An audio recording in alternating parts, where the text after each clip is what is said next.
All right, so for this week, on my worksheet, I didn't put a whole too lot more than the signs and symptoms, other than like the ranges and like what causes, like the excess or the deficiency.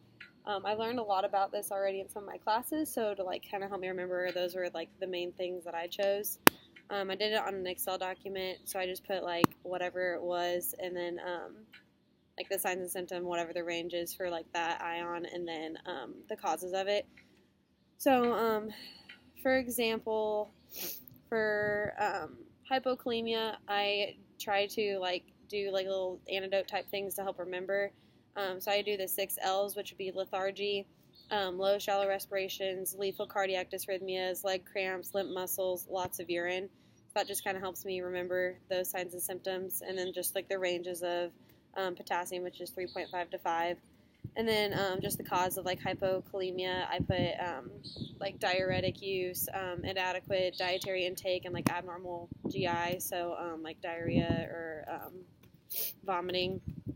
And then for hyperkalemia, I put the signs and symptoms for that one. I always like think of like cardiac with potassium, so I put the dysrhythmias, the peak T waves on the EKG, abnormal cramping, muscle twitching, and hypotension.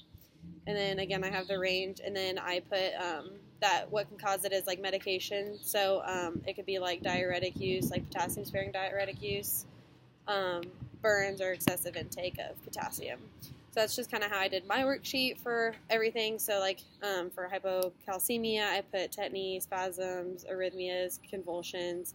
The range for that would be 9.5 to 10.5.